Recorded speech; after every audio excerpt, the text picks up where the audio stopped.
நாங்கள் ஈரானோடு பேச்சுவார்த்தை நடத்தி கொண்டிருக்கக்கூடிய காரணத்தினால் எதிர்வருகிற 10 நாட்களுக்கு ஈரான் மீதான தாக்குதல் ஒத்திவைக்கப்படுகிறது. தாக்குதல்னா வலிமையான அட்டாக்கு தொடருவாங்க. அவங்க மின்சார நிலையங்கள் மீது தான் நடத்துவதாக சொன்ன தாக்குதல்கள் ஏப்ரல் 6ஆம் தேதி வரைக்கும் 10 நாட்களுக்கு ஒத்திவைக்கிறேன் என்கிற செய்திகளை சொல்லியிருக்கிறாரு. ஆனால் அதுக்கு அவர் என்ன சொல்றாருன்னா, ஈரான் கவர்மெண்ட் எங்களிடத்துல கேட்டிருக்குதுங்கிறாரு. ஈரான் கவர்மெண்ட் அபிஷியலாகவோ அன்அபிஷியலாகவோ இது தொடர்பாக அவங்களோட பேசவே இல்லை.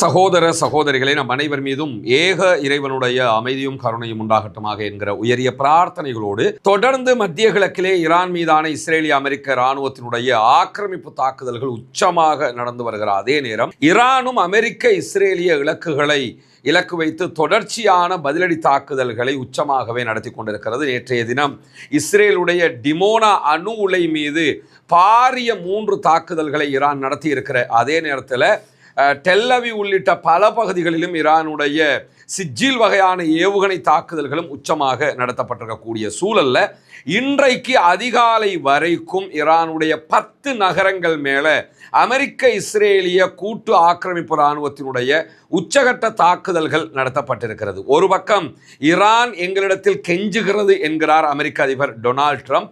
ஆனால் எந்த விதமான பேச்சுவார்த்தைக்கும் நாங்கள் தயார் கிடையாதுன்னு பகிரங்கமாகவே ஈரான் சொல்லிக் கொண்டிருக்கிற அதே நேரத்தில் எங்களுக்கும் ஈரானுக்கும் இடையில் ஒரு பேச்சுவார்த்தை நடைபெற போகிறது என்கிற செய்திகளையும் மீண்டும் மீண்டும் அமெரிக்க அதிபர் டொனால்ட் ட்ரம்ப் அறிவித்துக் கொண்டே இருக்கிறார். அதை தாண்டி பாகிஸ்தான் நாங்கள் ஒரு பேச்சுவார்த்தையை தொடர இருக்கிறோம் என்கிற செய்திகளையும் சொல்லிக் கொண்டிருக்கிறது. ஆனால் ஈரான் திட்டவட்டமாக இந்த பேச்சுவார்த்தைகள் அத்தனையுமே மறுதளித்து கொண்டிருக்கக்கூடிய ஒரு சூழல்ல பதிலடி தாக்குதல்களை மிக அகோரமாகவும் எதிர்த்தரப்பின் மீது நடத்தி கொண்டிருக்கிறது ஈரான். இந்த காலகட்டத்தில் 2 நாட்கள் 48 மணி நேர கெடு விதித்திருந்தார் ஈரான் மேல அமெரிக்க அதிபர் டொனால்ட் ட்ரம்ப். நீங்க ஹொர்முஸ் நீர்நிலை பகுதிகளை ஓபன் பண்ணணும்னா அது ஆல்ரெடி திறந்துதான் இருந்தது. இந்த யுத்தத்தின் காரணமாக அந்த பகுதிகளில் போகிற கப்பல் மேல தாக்குதல் நடத்த ஆரம்பித்திருக்கிறது ஈரான். எனவே அந்த தாக்குதல்களை நீங்க நிறுத்தணும். வித்தின் 48 ஹவர்ஸுக்குள்ள நீங்க நிறுத்தலைன்னு சொன்னா உங்க மேல நாங்கள் கடுமையான தாக்குதல்களை உங்களுடைய மின்சார நிலையங்கள் மேல நடத்துவோம்னு சொல்லியிருந்தாங்க. அதற்கு பதிலடியாக எங்களுடைய மின்சார நிலையங்கள் மேல நீங்க தாக்குதல் நடத்தினா நாங்கள் உங்களுடைய சொத்துக்கள் மத்திய கிழக்கில் இருக்கக்கூடிய நிலைகள் மேலே தாக்குதல் நடத்துகிறோம். அதே நேரம் மத்திய கிழக்கு நாடுகளுடைய எல்லா மின் நிலையங்கள் மேலேயும் தாக்குதல் நடத்துவோம். அதே போன்று இஸ்ரேலில் இருக்கக்கூடிய பாரிய மின் நிலையங்கள் உள்ளிட்ட எல்லா மின் நிலையங்கள் மேலேயும் தாக்குதல்களை நடத்துவோம் என்கிற செய்திகளையும் பதிலடியாக சொல்லியிருந்தார்கள். உடனடியாக அதுக்கு பிறகுதான் அமெரிக்க அதிபர் இல்லை எங்களிடத்தில் ஈரான் கேட்டுக்கிட்டு இருக்கிறாங்க, நாங்கள் சமாதானம் பேசிக்கிட்டு இருக்கிறோம் என்ற செய்தியெல்லாம் சொன்னார். அது ஈரான் மறுத்துடுச்சு, ஏற்கனவே நம்ம சொல்லிட்டோம். இந்த நிலையில் இன்னைக்கு காலையில் திடீர்னு என்ன பண்ணுறாருன்னு கேட்டால் அமெரிக்க அதிபர் டொனால்ட் ட்ரம்ப் நாங்கள் ஈரானோடு பேச்சுவார்த்தை நடத்தி கொண்டிருக்கக்கூடிய காரணத்தினால் எதிர்வருகிற 10 நாட்களுக்கு ஈரான் மீதான தாக்குதல் ஒத்திவைக்கப்படுகிறது. தாக்குதல்னா வலிமையான அட்டாக்கு தொடருவாங்க. அவங்க மின்சார நிலையங்கள் மீது தான் நடத்துவதாக சொன்ன தாக்குதல்கள் ஏப்ரல் 6ஆம் தேதி வரைக்கும் 10 நாட்களுக்கு ஒத்திவைக்கிறேன் என்கிற செய்திகளை சொல்லியிருக்கிறாரு. ஆனால் அதுக்கு அவர் என்ன சொல்றாருன்னா, ஈரான் கவர்மெண்ட் எங்களிடத்துல கேட்டிருக்குதுங்கிறாரு. ஈரான் கவர்மெண்ட் அபிஷியலாகவோ அன்அபிஷியலாகவோ இது தொடர்பாக அவங்களோட பேசவே இல்லை. ஆனால் என்ன சொல்கிறாருன்னா, ஈரான் கவர்மெண்ட் கேட்டுக்கிட்டு இருக்குது. ஏண்டா உனக்கு துப்பில்லைங்கிறதுக்காக அவன் கேட்டுக்கிட்டு இருக்கிறாங்க சொல்கிறத நம்ம ஏற்றுக்கிற முடியாதுல்ல. ஆனால் அந்த மாதிரி ஒரு செய்தியை அமெரிக்க அதிபர் டொனால்ட் ட்ரம்ப் சொல்லிக் கொண்டிருக்கக்கூடிய சூழலில் தான் இந்த அறிவிப்பையும் இன்றைக்கு அவர் வெளியிட்டிருக்கிறார். அவருடைய ட்ரூத் சோஷியல் பக்கத்தில் தான் இந்த அறிவிப்பை வெளியிட்டிருக்கிறார். அதே நேரம் பேச்சுவார்த்தைகள் மிக நல்லபடியாக போய்கொண்டிருக்கிறதுங்கிறாரு. பேச்சுவார்த்தை ஆரம்பிக்கவே இல்லைன்னு பாகிஸ்தானே சொல்லிக்கிட்டு இருக்கிறான். இந்த ஆள் கண்ணாடியை பார்த்து பேசிக்கிட்டு இருக்கிற மாதிரி தான் தெரியுது நமக்கு. என்ன ஈரான் சொல்றத போல இப்படியான சூழ்நிலையில் ஈரான் உடனடியாக ஒரு பதிலடியை கொடுத்திருக்கிறது. எங்க மேல நீங்க எந்த நேரத்தில் தாக்குதல் நடத்தினாலும் எங்களுடைய முதல் பதிலடி தாக்குதல் உங்களுடைய நெருக்கமாக இருக்கக்கூடிய துபாயின் மேலையும் அதே போன்று இஸ்ரேல் மேலையும் நடத்தப்படும். குறிப்பாக துபாயில் இருக்கக்கூடிய ஜபல் அலி மின் நிலையம், கடல் நீர் சுத்திகரிப்பு நிலையம், இந்த 2 மேலையும் அட்டாக் பண்ணுவோம் இருக்கிறாங்க. அபுதாபியில் இருக்கக்கூடிய பரக்கா அணு மின் நிலையத்தின் மேலே தாக்குதல் நடத்துவோம் இருக்கிறாங்க. அதே போன்று அல் தவீலா மின் நிலையத்தின் மீது தாக்குதல் நடத்துவோம் இருக்கிறாங்க. துபாயில் இருக்கக்கூடிய எம் என்கிற மின் நிலையத்தின் மீது தாக்குதல் நடத்துவோம் இருக்கிறாங்க. அதே போன்று முகமது பின் ரஷீத் சூரிய சக்தி வளாகத்தின் மீது தாக்குதல் நடத்துவோம் இருக்காங்க. துபாய் ஒவ்வொரு நாட்டுக்கும் அவங்க சில பட்டியலை வெளியிட்டிருக்கிறாங்க. அந்த பட்டியலை வெளியிட்டு இங்கெங்கெல்லாம் அட்டாக் பண்ணுவோம் ரெடியாயிருங்கன்னு சொல்லியிருக்கிறாங்க. எனவே அமெரிக்க அதிபர் டொனால்ட் ட்ரம்ப் என்ன தாக்குதலை ஈரான் மேலே நடத்தினாலும் மின் நிலையங்கள் மேல அந்த தாக்குதல்களால் உச்சமாக பாதிக்கப்பட போகிறது இஸ்ரேல், அதற்கடுத்ததாக துபாய், அதற்கு பிறகு மிடில் ஈஸ்ட்ல இருக்கக்கூடிய மற்ற கண்ட்ரிகள், குறிப்பாக கல்ஃபில் இருக்கக்கூடிய கண்ட்ரிகள் என்கிற செய்திகள் இன்றைக்கு வெளியாகி இருக்கிறது. எனவேதான் அமெரிக்க அதிபர் டொனால்ட் ட்ரம்ப் கல்ஃப் கண்ட்ரிகளுடைய அழுத்தத்தினால தான் பின்வாங்கி இருக்கிறாரே தவிர ஈரானுடைய கெஞ்சுதலோ ஈரானுடைய கோரிக்கையோ கிடையாதுங்கிறத நம்ம இங்க புரிஞ்சுக்கிறோம். கெஞ்சிறதும் கோரிக்கை வைக்கிறதும் கல்ஃப் கண்ட்ரீஸும் இஸ்ரேலும் தான் என்கிற விஷயத்தை நம்ம இங்க புரிந்து கொள்ள கடமைப்பட்டிருக்கிறோம். அதே நேரத்தில் அமெரிக்கா ஈரானுக்கு எதிரான ஒரு தரைவழி தாக்குதலை திட்டமிடுகிறது என்கிற செய்திகளை பொதுவாகவே நம்ம பார்க்க முடியும். ஈரானுடைய கார்க் தீவுகளை கைப்பற்றுவதற்குரிய முயற்சியை அவர்கள் எடுத்து வருகிறார்கள். அதுதான் ஈரானுடைய 90% பெட்ரோலிய பிசினஸ் நடைபெறக்கூடிய தீவாக இருக்கிறது. அந்த தீவை கைப்பற்றிட்டாலே ஈரானை கைப்பற்றியதற்கு சமனாகிரும், பெரிய பொருளாதார அடி ஈரானுக்கு விழுந்துருங்கிறதுனால அந்த தீவை நோக்கி அவங்க தொடர்ந்து ஆல்ரெடி 2500 மெரைன் ஃபோர்ஸஸ் அனுப்பியிருந்தாங்க. அதற்கு பிறகு இன்னும் ஒரு 1000 ஃபோர்ஸஸ் அனுப்பியிருந்தாங்க. இன்றைக்கு பென்டகனுடைய அறிவிப்பு பிரகாரம் மேலதிகமாக 10,000 ஃபோர்ஸஸ் அங்கே அனுப்ப போறோம்னு சொல்லியிருக்கிறாங்க. இதே நேரம் ஈரானும் இதை எதிர்கொள்வதற்கு பாரிய படைகளை, ஈரானுடைய தரைப்படைங்கிறது இஸ்ரேலை விஞ்சுகிற தரைப்படை, ஏன்னா அங்கே மக்கள் தொகையும் அதிகம்ங்கிற அடிப்படையிலையும் அவர்களுடைய இராணுவ பலம் அந்த தரைப்படை என்கிற விதத்தில், ஃபோர்ஸஸ் என்கிற விதத்தில், தலைகள் என்கிற விதத்தில் உச்சமாக இருக்கிறது என்கிற அடிப்படையிலையும் இன்றைக்கு ஈரான் வெளியிட்டிருக்கக்கூடிய அறிவிப்பில் என்ன சொல்கிறாங்கன்னு கேட்டால், இந்த கார்க் தீவை பாதுகாக்கிற விதமாக மாத்திரமே கிட்டத்தட்ட கார்க் தீவை பாதுகாக்கிற யுத்தத்திற்காக 1 மில்லியன் ஃபோர்ஸஸை நாங்கள் அதற்காக தயார் செய்து கொண்டிருக்கிறோம் பாசிச் படை அணி சார்பாக அப்படிங்கிறாங்க. அவங்களிடத்தில் இருக்கக்கூடிய IRGC-னுடைய படைப்பிரிவு தனியாக இருக்கிறது, ஃபோர்ஸஸ் இராணுவத்தினுடைய தரைப்படை பிரிவு தனியாக இருக்கிறது, இப்படியெல்லாம் தனியாக இருக்கிறாங்க. இவங்க சொல்லக்கூடிய இந்த 1 மில்லியனுங்கிறது ஃபசீஜ் படைப்பிரிவை சேர்ந்தவங்க, ஆல்ரெடி அவங்க ட்ரெயின் பண்ணப்பட்டவங்களாக இருப்பாங்க.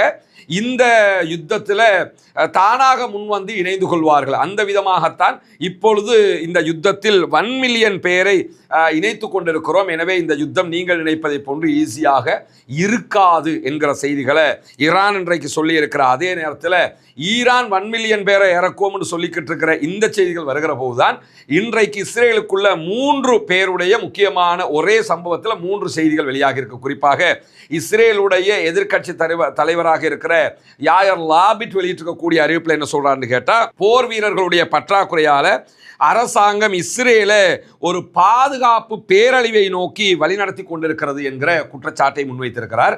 நமக்கு யுத்தம் நடத்துறதுக்கு ஃபோர்ஸஸ் கம்மியாக இருக்கிறாங்க, எனவே இது பெரிய பேரழிவாக போயிடும். ஆல்ரெடி லெபனானுக்குள்ள தரைவழி போர் நடந்து கொண்டு இருக்குது, அதை தாண்டி நீங்கள் ஈரானுக்குள்ளே போகிறோம், அங்கே போகிறோம், இங்கே போகிறோம்னா அது பெரிய அழிவாக போயிடும் அப்படின்னு சொல்லி எச்சரிக்கை விடுத்திருக்கிறார். அதே நேரம் புதன்கிழமை இஸ்ரேலுடைய கேபினெட் சேர்ந்தது, வார் கேபினெட், அங்கே 2 கேபினெட் வச்சிருக்கிறாங்க. ஒன்று சாதாரணமான கேபினெட் அமைச்சரவை, 2வது வார் கேபினெட், இந்த யுத்தத்திற்காக உருவாக்கப்பட்ட அமைச்சரவை. வார் கேபினெட்டில் அவர்களுடைய இராணுவ படை தளபதி இயால் ஜமீரும் கலந்து கொண்டிருந்தார். அதில் அவர் பேசுகிற நேரத்தில் என்ன சொல்லியிருந்தாருன்னு கேட்டால், கடுமையான ஆளணி பற்றாக்குறை, நம்ம வார் பண்ணுறதுக்கு நமக்கு சோல்ஜர்ஸ் பற்றாக்குறை கடுமையாக இருக்கிறது. எனவே அவசரமான சட்ட திருத்தங்கள் கொண்டு வந்து ரிசர்வ்ல இருக்கக்கூடியவங்க ஏற்கனவே பயிற்சி எடுத்து ரிசர்வ் படையாக இருப்பாங்க. அதே மாதிரி சில மதக்குழுக்கள் இருக்கிறார்கள், யூத மதத்தில் முழுவதுமாக தங்களை இணைத்து கொண்டவங்க, அவங்க யுத்தத்துக்கெல்லாம் வரமாட்டாங்க, அவங்க ரப்பிக்களாக மத போதகர்களாகத்தான் இருப்பார்கள். அந்த தலையில் ஒரு சின்ன தொப்பியை போட்டுக்கிட்டு தலை முடியெல்லாம் இப்படி தொங்க விட்டுக்கிட்டு திரிவாங்க. அந்த மாதிரி ஆட்கள் நீங்கள் பார்த்துருக்கலாம். இந்த மாதிரி ஆட்களை இராணுவத்தில் இணைக்கிற ஒரு சட்ட மூலத்தை அவங்க பாஸ் பண்ணி வச்சிருக்காங்க. ஆனால் அவங்க சேர மாட்டேன்னு இருக்கிறாங்க. எனவே அவங்களையெல்லாம் நம்ம சேர்க்க வேண்டி இருக்குது. இல்லைன்னு சொன்னால் இராணுவம் தனக்குள்ளேயே சரிந்துவிடும், இஸ்ரேல் ராணுவம் வீழ்ச்சி அடைந்துவிடும், நமக்கு ஆளணி பற்றாக்குறை பெரிய அளவில் இருக்குது அப்படின்னு சொல்லி அமைச்சரவை கூட்டத்தில் அவர் சொல்றது மட்டுமல்லாமல் பல முனைகளை நம்ம சண்டையிட்டு இருக்கிறோம். ஈரானோட வார் பண்ணிக்கிட்டு இருக்கிறோம், லெபனானோட சண்டை பிடிச்சிக்கிட்டு இருக்கிறோம், அடுத்த பக்கம் காசாவுக்குள்ள அட்டாக் பண்ணிக்கிட்டு இருக்கிறோம். இப்படி எல்லா பக்கமும் நமக்கு ஆள் தேவைங்கிறதுனால உடனடியாக இதை செய்யுங்க, இதற்கான 10 அபாய அறிகுறிகள் என்று சொல்லி நம்ம இதை செய்யலைன்னா 10 விதமாக கீழே விழுந்துருவோம் ஒரு பட்டியலை அவர் ஒப்படைச்சிருக்கிறார் என்கிற செய்திகள் வெளியாக இருக்கிறார். அதே நேரத்தில் ரமதானுடைய மாதத்தில் நம்ம உங்களிடத்தில் மீண்டும் மீண்டும் வேண்டிக் கொண்டு வந்ததுதான் உங்களுடைய ஜகாத் மற்றும் சதகா நிதிகளை இலங்கையினுடைய கிழக்கு பகுதிகள் பொத்துவில் செய்து வரக்கூடிய இஸ்லாத்தை ஏற்றுக்கொண்ட சகோதர சகோதரிகளுக்கான வீடு கட்டும் கட்டுமான பணிகளுக்கு தந்து உதவுங்கள் என்று சொல்லி. ஏன்னா ஜகாத்தை பெறக்கூடிய தகுதி படைத்த 8 கூட்டத்தாரில் இந்த இஸ்லாத்தை ஏற்றுக்கொண்ட சகோதரர்களும் அடங்குகிறார்கள். அவர்கள் ஏழைகள் என்கிற காரணத்தினால அவர்கள் மிஸ்கீன்கள், அதே போன்று ஃபக்கீர்கள் பட்டியலையும் வருவாங்க. மொத்தத்தில் ஜகாத் பெறக்கூடிய 8 கூட்டத்தில் 3 கூட்டத்தினுடைய நன்மைகள் அவர்களுக்கு கொடுக்கக்கூடிய உதவிகளால் நமக்கு கிடைத்துவிடும் என்கிற செய்திகளை உங்களுக்கு நம்ம தொடர்ந்து சொல்லிக் கொண்டு வந்தோம். அங்குள்ள காட்சிகளையும் நம்ம காட்டியிருந்தோம். ஏற்கனவே 5 வீடுகளை நம்ம கட்டி கையளிச்சிருக்கிறோம். அந்த காட்சிகள் எல்லாம் தொடர்ந்து நீங்கள் பார்த்து வருகிறீர்கள். அதை தாண்டி இன்னும் 9 வீடுகள் கட்ட வேண்டிய தேவை இருக்கிறது. மொத்தம் 14 வீடுகள் என்கிற தகவல்களை உங்களுக்கு நம்ம சொல்லி வந்தோம். அதற்கான உதவிகளை நீங்கள் தொடர்ந்து வழங்கி வருகிறீர்கள். உங்களுடைய ஜக்காத்து தான தர்மங்களை தந்து வருகிறீர்கள். அந்த அடிப்படையில் தற்போது நம்ம 6வது வீட்டை கட்டுகிற பணியை ஆரம்பித்திருக்கிறோம். அதனுடைய காட்சிகளை தான் நீங்கள் முன்னாடி பார்க்குறீங்க. நீங்கள் தரக்கூடிய உதவிகளை கொண்டுதான் மக்களுக்கு தேவையான ஏழை எளிய மக்களுக்கு உரிய எல்லா காரியங்களையும் நம்ம பண்ணி வர்றோம். தித்வா புயலுக்கான பணிகளாக இருந்தாலும் சரி, அதற்கு பிறகு வாட்டர் டேங்கை நம்ம ஓப்பன் பண்ணி கொடுத்ததாக இருந்தாலும் சரி, மற்ற எல்லா பணிகளும் நீங்கள் தரக்கூடிய ஜகாத்து தான தர்மங்களை கொண்டு ஏழைகளுக்கு முறையாக செய்யப்பட்டு வருகிறது என்பது உங்களுக்கு தெரியும். அந்த அடிப்படையில் தான் தற்போது அல்ஹம்துலில்லாஹ் 6வது வீடை கட்டுகிற பணியை நம்ம ஆரம்பிச்சிருக்கிறோம்.